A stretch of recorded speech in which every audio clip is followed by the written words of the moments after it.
Now, we didn't quite get to the end of flipping the sign axe upside down, so we're going to conclude this today, and then we're also going to jump into what I think should only take this morning to talk about a new theme, a new motif throughout the prophets. But verse 10, where we were at last week, the Israelites will be like the sand on the seashore, which cannot be measured or counted. In the place where it was said to them, "You are not my people," they will be called children of the living God. So we didn't quite get all the way through this, but it's a section on the reversing of the sign axe here. The three sign axe, the three children that are the living embodiment of Hosea's message, Jezreel, Lo-Ruhamah, and Lo-Ami, are inverted here. You are not my people. That is the Lo-Ami sign act, the third and final child of Hosea and Gomer. And he goes from talking of judgment to just turning on a dime and speaking of redemption here. And his point is to reestablish the relationship. He is saying, look, we're estranged now. This family dynamic is broken, but I'm going to reverse it. And he inverts the sign axe to do that. And he does it by essentially coming on back to the Abrahamic covenant, the promises to the patriarchs, the sand on the seashore, which cannot be measured or counted. That's patriarchal language in the book of Genesis. That's deeper than the Sinai covenant with Moses in the Exodus generation. This is hundreds of years before that. So he goes back and he alludes to the fact that there are deeper aspects than just the covenant at Sinai that you guys have broken. I established a far more fundamental relationship with Abraham, Isaac, and Jacob. That's why you exist as a people, because I made you into a people before we ever met at Sinai and ratified this covenant that you've now broken. So as I'm rebuilding you, as I'm reconnecting with you, Hosea is tapping into this idea of saying essentially that a new and greater rebirth is going to take place. But it's going to happen like while you were in Egypt. It's going to happen while you're off in exile. The Jezreel sign act is you're going to lose the land, right? You're going to be kicked out. You're going to lose your kingdom. And while you're there, outside the land, scattered, 10 tribes of Israel just lost and no longer united, there I'm going to let you live and your bloodline is going to continue. But more importantly, out of that, you're going to be reborn as a people. So your new birth is going to happen along the same lines as your first birth.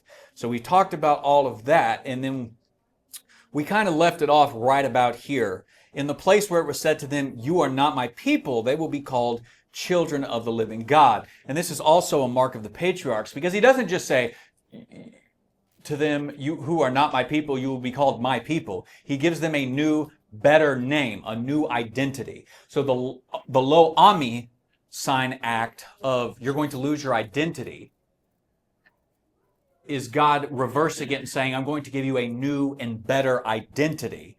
As Abram became Abraham and as Jacob, meaning heel grabber, becomes Israel, he who wrestles with God, Lo-Ami doesn't just become Ami in any general sense. They more specifically become children of the living God. And I want to talk about this because it's very interesting that he doesn't use Yahweh's covenant name. In a section where he's talking about rebuilding a relationship with them, he doesn't actually use God's covenant name. Why doesn't he use Yahweh's name to highlight reestablishing the relationship? And there's a couple of reasons that I think are important to highlight that get you in the mindset of who Hosea is as an author. First, the emphasis is on that the people need to change. It's not Yahweh. Yahweh remains the same faithful God he's always been. But when you tie this back to 1:2, these children of harlotry will now be called children of the living God. He's directly tying the end of chapter 1 / beginning of chapter 2, if you're in Hebrew, which I mentioned last week, back to his opening statement. You guys are the bastard children of a whore, but you're going to become the illegitimate children of the living God. It is that kind of linguistic idea that he's tapping into and bringing this whole section, trying to wrap it up, bring it to its conclusion. The very purpose of Hosea marrying a woman of harlotry and having children of harlotry, taking children of harlotry, is to set up the judgment, and so that God can more emphatically invert the judgment in saying, you children of harlots will become children of the living God. So that's definitely a part of it. So with people that were hearing that as it was being pronounced or preached, would they have made that connection? I mean, I'm sort of struggling with it right now. You know, that's a good question, because that seems pretty deep. But you got to remember, if what is written in this text is actually what Hosea went out and preached, which I'm not sure that chapter 1 would have been that, because it's a summary of a long period of time that's being written down after the fact, okay, and forms an introduction to the book. Literarily, 1, 2, and 3, these early chapters are all one literary introduction. This is the ending of one portion of that literature. So in part, it's like an inclusio, a bookend on one end and the other. Your children of harlots in the opening, your children of God at the end. And it summarizes the whole sin, judgment, redemption idea of the prophets that are over and over and over again highlighted in one way or another. So one, this is how Hosea is imagining the story of Israel beyond his own time. But you're going to have to go through judgment to get there. That's very important. So even if this part isn't being preached out loud, when you're reading it in Hebrew, it's very hard to miss. When you're a trained literary reader of this language, you'd pick up on it, no problem. And because they were such great writers, these writing prophets, when somebody's hearing it read out to them in an oral culture, they don't read, but they hear it, it's designed to perk the ear up. Wait a second, at the beginning of this, he called us children of harlots. Now he's calling us children of the living God in the future. It's in their mind designed to be noticeable, and I think it would have been. Okay. So is that true about most of the prophets, that what they wrote may not have necessarily been what they actually preached? To some degree, probably. Like, and we don't know, and we do not know what degree is, which is why we don't bother asking certain questions about, well, what did they actually go out and say, and what got written down? Did the prophet himself write it down? It's like, ultimately, those are good questions to ask, because they lead you to take the text seriously. But ultimately, all we can do is look at the text that we have and see what conclusions we can draw from it. And it's all God-breathed. Yeah, it doesn't make a difference between written or oral. Most things that are written down, because these are oral societies, were spoken first and written second, sometimes years after the fact. I mean, I mentioned this when we talked about Jeremiah. At one point, God comes to Jeremiah and he says, okay, everything that you've preached, write it all down. Have Baruch, the scribe, write it all down. And then the king has it read out in his presence. The king takes it and throws it into the fire. And so God says, okay, do it again. And he changes certain parts of it. That doesn't mean that what God spoke before wasn't God-breathed or the Word of God, but it was thrown in the fire, and that's not the version that we have. So you can speculate all day long about, well, what did he say? Something akin to what we have, but not necessarily exactly what we have. So we have the director's cut. Kind of, yeah. I like that. You kind of got the director's cut. You've got a final polished product, because the prophets are, in one way, living through these events, preaching out loud these events, writing down scraps that later on, and by this, like, probably, we don't know. Was it in Hezekiah's time that Hosea first becomes a book? But the final version, as we have it, definitely didn't come as part of the canonical 12 until the exile. So that was my question, so Hosea's orally speaking this to people. Possibly years later, he writes it down. Mm-hmm. Are these two prophetic communications meant for two different generations of Hebrews. That's enough. I think the connection point is that yes, in part, he's speaking about this original audience. He lives through the fulfillment. They go into exile, and a new generation is born into exile. But see how the literary section connects it all? You guys are going into exile. That's the first sign act here. Always going in exile. Exactly. So the application for it is, which of you are actually going to believe and turn to Yahweh and become the children of the living God? That's the point. Every generation gets the same offer. The generation that will ultimately become the children of the living God is going to tie into verse 11 that we're going to get to in just a moment. You have to have the appointed leader come and lead you out. Here, what does that mean? What does that look like? So yes, he's got his initial generation that he's talking to, but every successive generation has the same opportunities. It keeps going beyond just strictly Hosea's lifetime. Okay, so with that being understood, is there the understanding that there was a remnant within the people that noticed that this was right when they heard it orally and acted differently, or are we just to take the entire country as a monolith and say, nope, nobody said, yeah, that's right. right. I don't think you should take the entire country as a monolith. You should take the notion of, as a collective people, this is definitely what you're like. But yes, there is always a remnant. If you go back to Elijah's time period, and he says, God, they're killing all the prophets. What happened on Mount Carmel didn't work. I'm the only prophet left. And God says, no, you're not. I have 7,000 people who remain untouched in their loyalty to Baal, who are faithful to me. This is an Old Testament motif, and this is what Paul is picking up in Romans 9, 10, and 11, along with quoting Hosea right here in verse 10. They will be called children of the living God. What part of his point is to say there is always a remnant. It is never completely exhaustive, but it's usually just a remnant, whatever that means. A small group of people that do choose Yahweh, loyalty to Yahweh. And so, yes, it is not to be seen as a monolith. It is to be seen as the general overarching notion, but there is a remnant under there that is going to be saved. So would we then assume that the remnant are not in the priesthood class, and that's why they don't turn? Possibly. That would take some historical details that I don't know or have about the northern kingdom of Israel at this time. I would say that the best glance that we get from the prophets is that the priesthood has turned their backs on God along with everyone.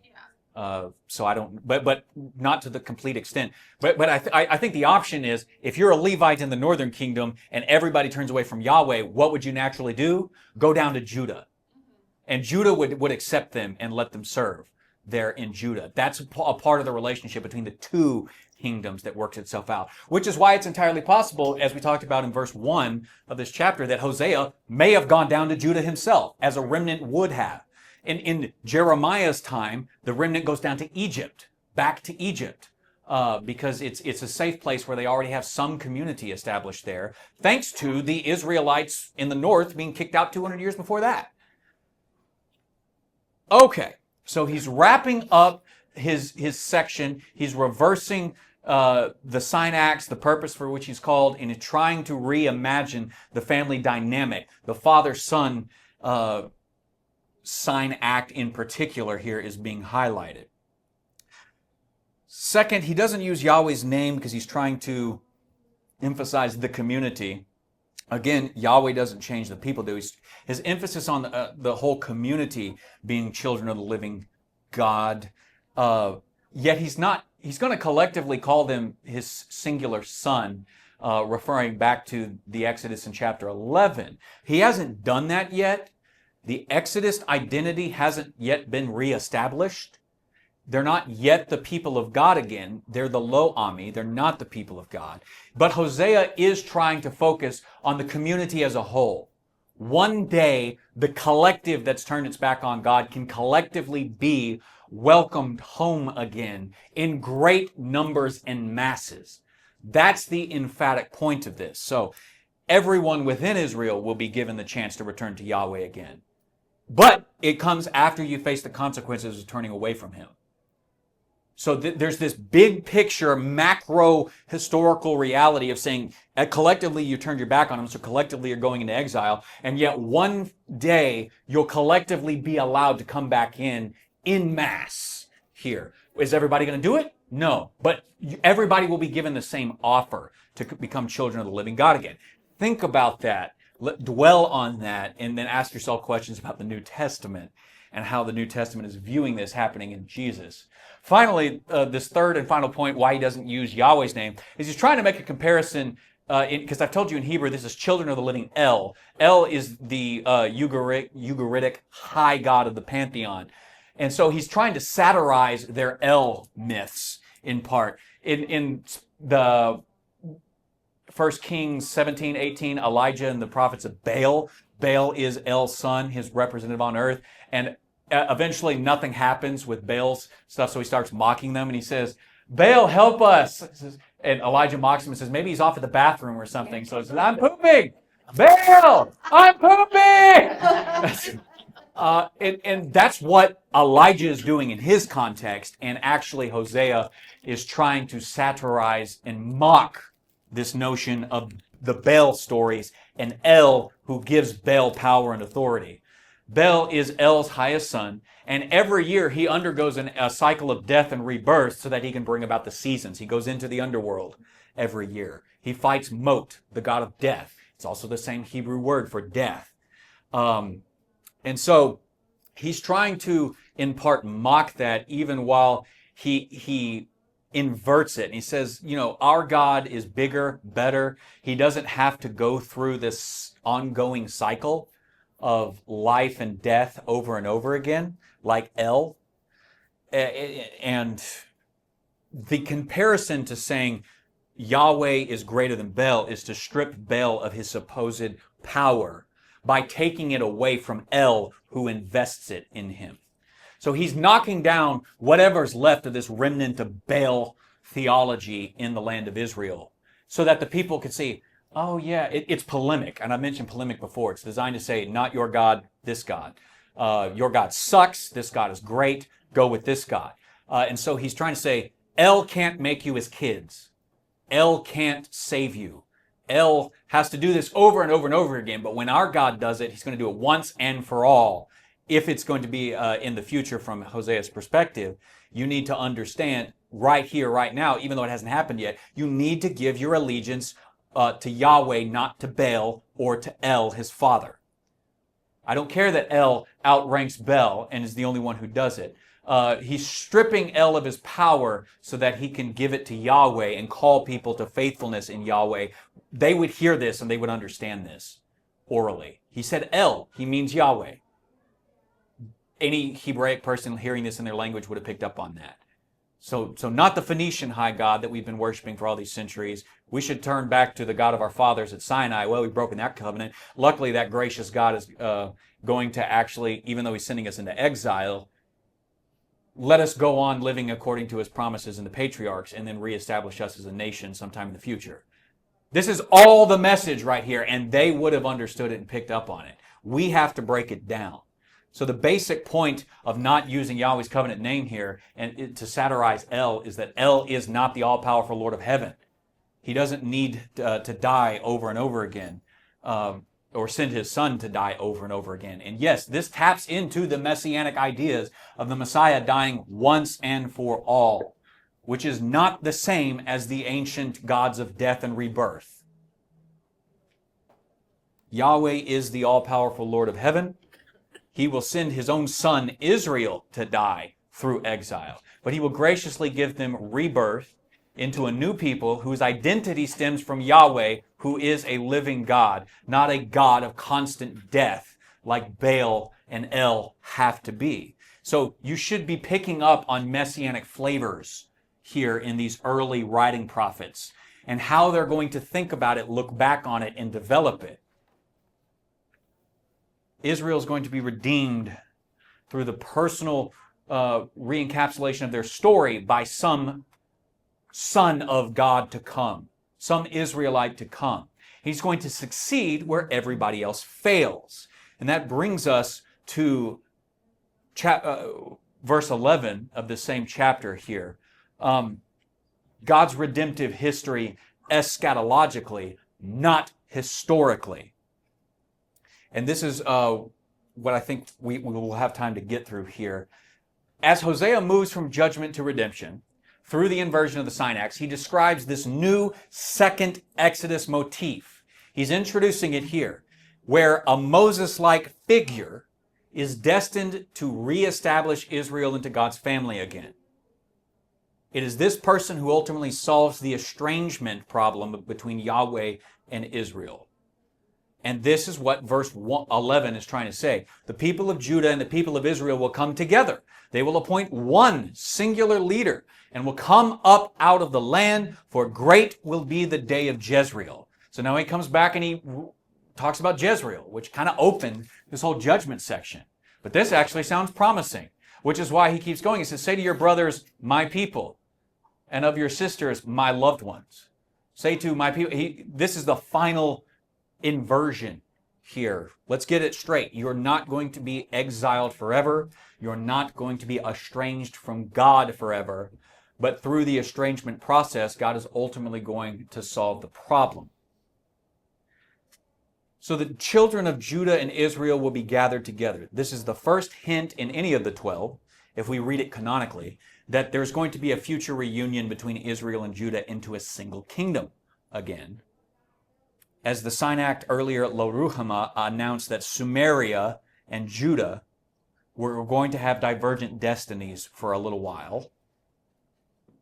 Here we get the first general hint that the post-exilic community would someday be one kingdom again, not two separate kingdoms vying for dominance and loyalty to Yahweh or not. So the point is, what Hosea is picturing here, this future reality, is not strictly historical, it is eschatological. It is not the strict events that happen in history that the prophets are all going to be looking forward to, because strictly speaking, the events in the Old Testament after the exile of Judah, 200 years after this, don't play out the way Hosea is talking about here. By the time Judah returns from exile, in like 535 BC, just to ballpark it there, the former nation of Israel has been dispersed throughout the Mediterranean world for 200 years already. When the Babylonian exile ended, it was only really the tribe of Judah that returned to the Promised Land and started rebuilding the communities there. A minority of Benjaminites and Levites came with them, but it was 90-something% Judah's tribe, a remnant of the Benjaminite tribe, a remnant of the Levites. Everybody else is still scattered throughout the Mediterranean world. It was a minority of exiles that even chose to come back to the land, and it lacked all this grandeur and all this glory that the prophets are looking forward to. Israel didn't become one nation again. Even though Cyrus of Persia's dictate said anybody anywhere throughout the empire that's been scattered at any point is free to go back to their original homeland in my empire. Which means all the Hebrews scattered throughout all the Mediterranean world could have gone back to Israel at that point, and really only one tribe does. This is not what Hosea is talking about. This is not what any of the prophets are talking about. And so the Jews do understand that the exile is still in progress. They are still in exile, and they still have a future reality to look forward to. God is still having to come along and end their exile in some way, in some fashion. This is their starting point as they're compiling the prophets, reading the prophets, looking back on the prophets and saying, this hasn't happened yet. With so many sons of Abraham still living in exile and no real kingdom to speak of because they're still dominated by Gentiles, everyone understood that there would be an end to exile still to come in the future. Beyond this historical Babylonian exile during the Persian time of Cyrus. And they still missed it. Very true. So the historical exile may have ended for Judah, but that's not what the prophets are looking at. The true exile of the people will be ongoing until this next phrase in Hosea is fulfilled. They will appoint one leader and will come up from the land. This is a qualification of the ending of exile. The historical return of exile saw not just one leader, it saw a lot of different leaders. Zerubbabel and Joshua were the first. Zerubbabel represents the Davidic line after exile. It survives. He's in the bloodline of Jesus. Ezra led the second group, and Nehemiah arrived like a whole generation later to rebuild the walls. It's like none of these three waves had really even a single leader, because Ezra is working in a group. Nehemiah puts a bunch of leadership around him.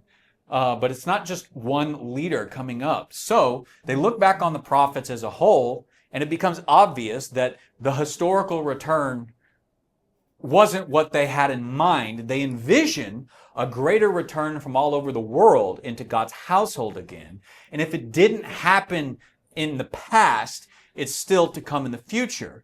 The question is when, and the only answer we get here is when the appointed leader comes and brings them out of exile. This is why you should in part read books like Maccabees, all four of them, but really the first two will do you, where they lead the war against the Seleucids and the Ptolemies, and they cleanse the land of the Greek influence post Alexander the Great, when his empire fractures into four, and they're the warring parties. But they kick them out, and they're like, okay, we have control of the land again. We're not under pagan dominion and control. People can start coming back to Israel now. And they have about 100 years of freedom until Rome comes along and crushes them. So this is how Messianic prophecy is slowly going to develop.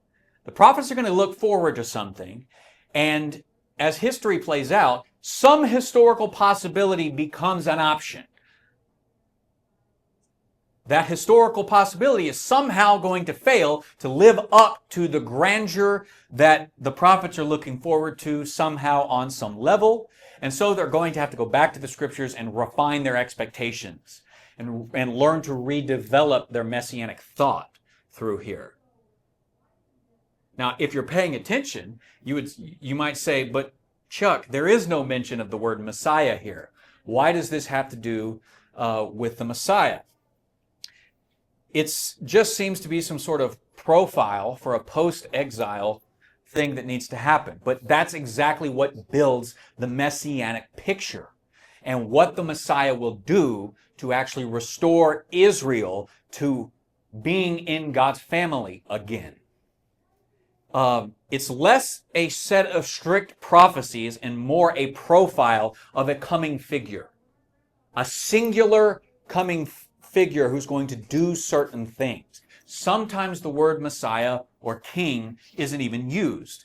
And here, Hosea doesn't use either term. He simply refers to a leader, a head. The Hebrew word is rosh, and it's a fairly generic term, all things considered. He's going to go on in chapter 3, where this introduction literary unit really concludes, and he's going to use the word king in conjunction with this word head, rosh, used here. The reason he's not using it here is because in his time, remember, they still have a king.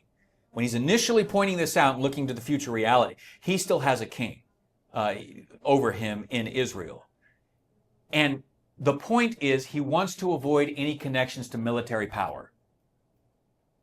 This is very subtle, but very, very important to the messianic profile that's going to develop. Recall that Israel is in trouble in part because they trust their military power more than they trust God. That's what Jezreel is representing as part of the judgment here. Now, Yahweh's also already said that he's going to love or be merciful towards Judah, meaning he's going to save them, and he's going to do it without military power. He's already mentioned that. So now this coming figure is essentially going to be portrayed as doing the same thing. The term Rosh here is pointing to a figure like Moses, because this is a term for Moses, who's going to bring the people up out of Egypt into the promised land without needing to raise an army to do it. And there are all sorts of other Hebrew connections here to why this messianic figure is portrayed as being like Moses. One of them is to say he's not a king, neither was Moses, and he's not going to need an army to save, which God has already talked about saving Israel or Judah without an army. And he says, and the future salvation is going to be done without military power. This is pointing towards that aim through simple Hebraic linguistic ideas. So is this during the time that the kingdoms had kings that sometimes were good and sometimes not so good? Yes. But remember, Israel in the north doesn't have a single good king. Ever. Right. From Jeroboam the first down to Zedekiah was the last king, none of them are loyal to Yahweh. Only in the south do you have 6 or 7 good kings. All right, so this portrait of this coming messianic figure being like Moses is this early form in the 12 of developing a second or new Exodus motif. The picture throughout the prophets, not just here in Hosea, is going to form the picture that a new Exodus is going to have to take place, in which this messianic leader or king is going to bring the Hebrew people scattered all over the world back into God's household again. This messianic leader is going to reestablish Israel's broken relationship with Israel. That's what Hosea is looking forward to. Not a king, not a kingdom, so to speak, the way that they currently still possess when he's first telling them this. So he's distancing themselves from their current reality in his language. Not a king, not a military presence, and trying to paint this very early portrait of saying, when redemption finally comes, when God brings you out of exile again, it's going to look different than what you currently exist, but it's going to have points about your rebirth happening in similar pictures of your past. So, I'm sorry, is there any reason to believe there is some connection as to why Moses shows up at the Transfiguration? I'm not going to go into that right now. The answer is yes and no. Okay. I don't think it's most of the reasons that people think. Okay. But yes, but remember, Moses isn't there alone. He's there with Elijah. Right. That's Not a 952 question. So not just Hosea here where I'm introducing it, but if you look for new Exodus or second Exodus motifs, you're going to find them everywhere throughout the prophets. What else would they describe salvation as? The Old Testament picture of God saving his people comes from the Exodus story. So they're going to use the Exodus story to describe the coming future salvation of the people. That's how they're going to portray it. And they're not going to use language necessarily or explicitly of a second or new Exodus, but they're going to paint pictures of a guy coming like Moses and leading the people out of exile or pagan oppression, which is actually a part of what goes on here, because he says the leader is going to come and the people will come up out of the land. Now, nerd alert here is going to be my new, every time you see nerd alert on screen, I'm about to say something fairly Hebraically involved here. But I'm gonna rush through this because you don't need to know this, you just need to note this. The idea of coming up out of the land is a very rare Hebrew Old Testament notion. It's an absolute noun, meaning in Semitic languages you have things called construct chains. You construct your sentence grammatically where you know which portions are supposed to be read, translated, and taken together based on prefixes or suffixes mostly, or verb tenses and stuff. And so we call those construct chains. An absolute noun is to say it's not connected to anything else in the sentence. That's an absolute noun. It is not chained together with other terms. When that happens, a term like the land could mean something metaphorically like the underworld. In context of Hosea and other places, it can mean something like the land is going to start producing food again in a redemption context. But the only real interpretation of this comes from the only other place that has up out of the land as an absolute noun form. And it comes from Exodus 1:10, and it's Pharaoh himself who's given the words. He's going to use almost the exact same phrasing of Hosea. Hosea is actually going to repeat more so what Pharaoh says in the context of a new Exodus. When Pharaoh says this, and I'll give you a running start in verse 10. A new king rose over Egypt who did not know Joseph. He said to the people, look, the people of the Israelites are greater and more numerous than us. Come, we must deal shrewdly with them, lest they become many. And when war happens, they will also join our enemies and will fight against us and go up from the land. Hosea has already made the connection that the rebirth of Israel is going to be like the sand of the sea that cannot be measured or counted. The Pharaoh is like basically saying, although he doesn't understand it, if you're a Hebrew, you understand Pharaoh saying, God's kept his promises, he's made them more numerous than us. What he does say is that the Hebrews have become greater and more numerous, and his fear is that if war breaks out, they'll go up from the land.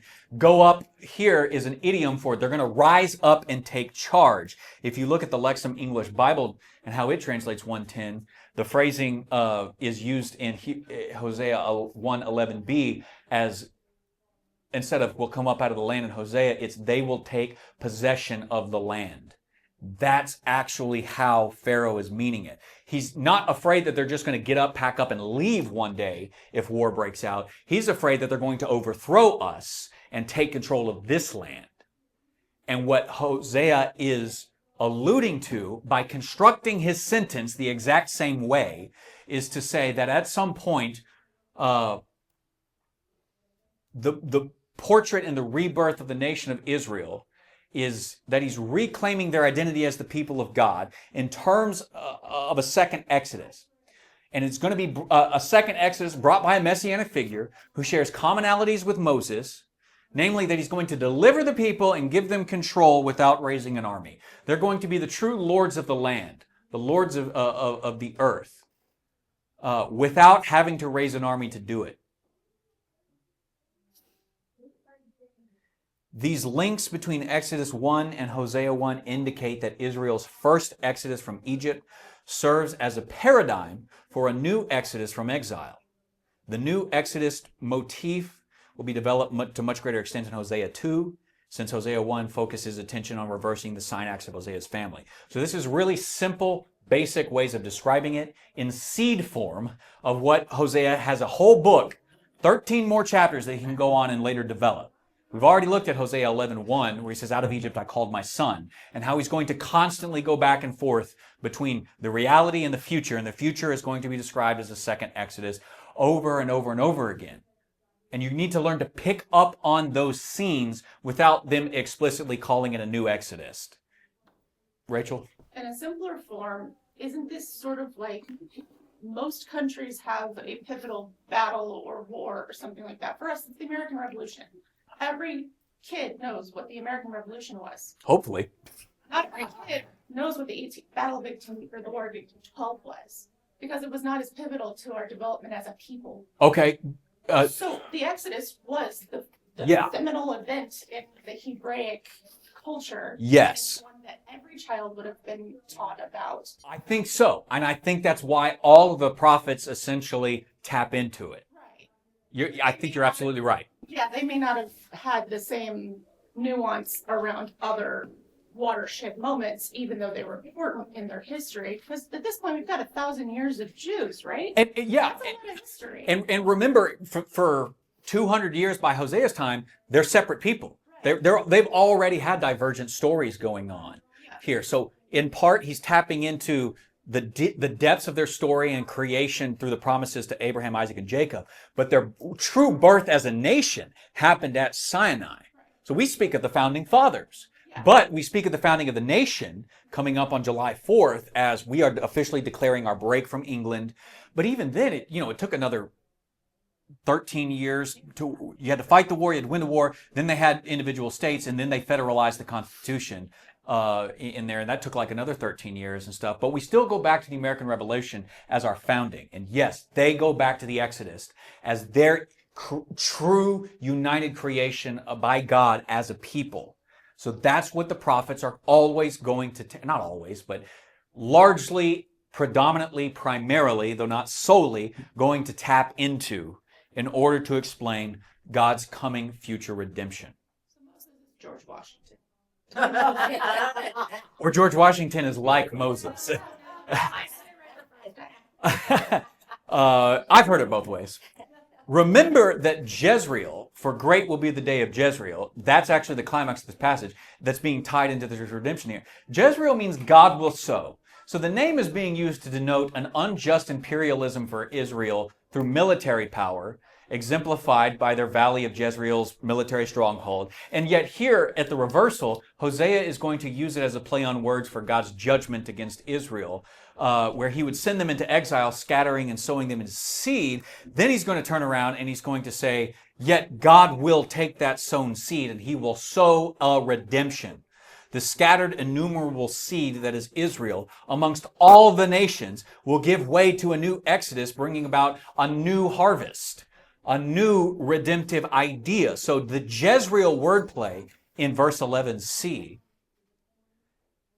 is meant to bring the Exodus motif full circle as the reversal of exile brings the end of God's judgment on Israel, which has not even yet taken place when Hosea is writing and preaching, by looking forward to the great day when God, who will soon sow Israel among the nations through exile, will again sow a redemption among the people as he harvests a new exodus amongst those same rebellious people.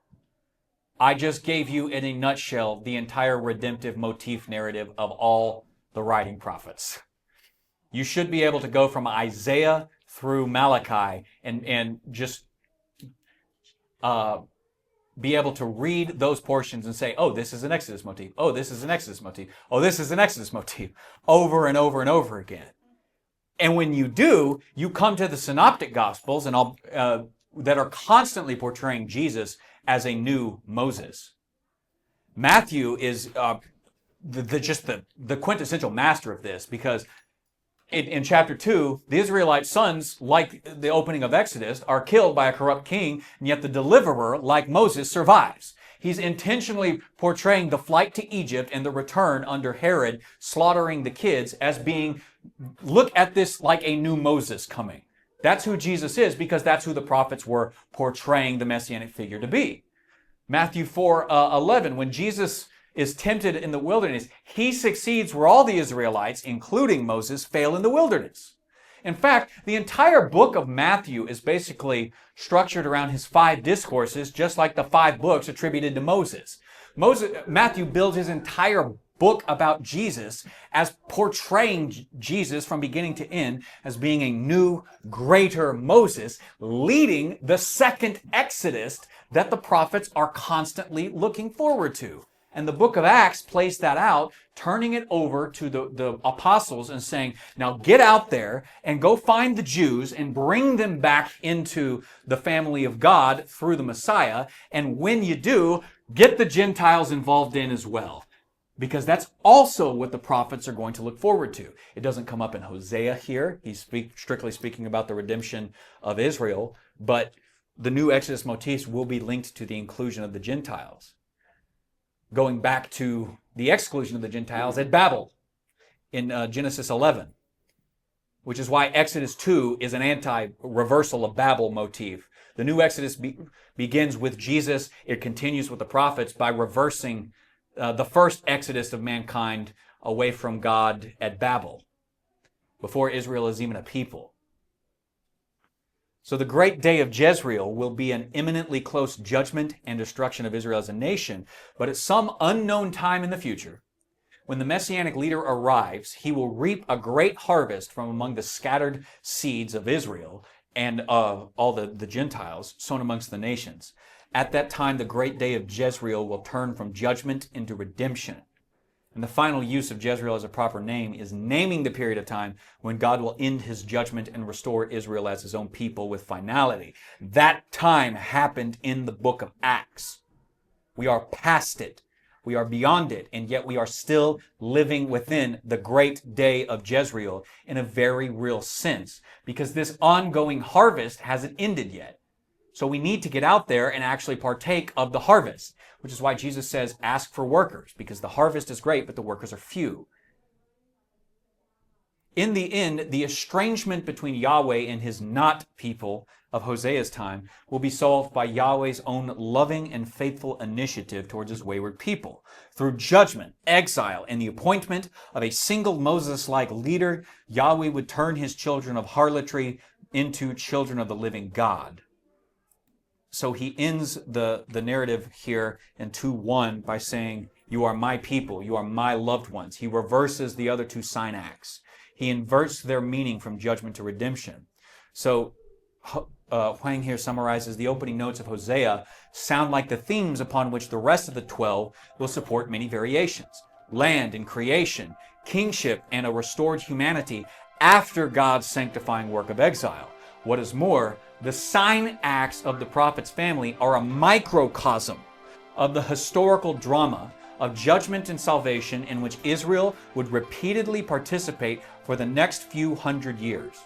Hosea 1:2 through 2:1 functions as a pair of bifocals that provides the ability to see two horizons, one near during Samaria's last days in the 8th century BC, as well as one further than even Judah's survival in 701 BC and the eventual exile in 587 BC. So, the end of the story is going to be wonderful, but the present reality, using the bifocal idea, if we look back to it, the present reality needs to be dealt with, which is why chapter 2 turns in the very next statement and says, "Quarrel with your mother," and puts the children in the middle of the fight between the father and his bride. So we will pick it up there, and we will talk about this initiation of a fight next week.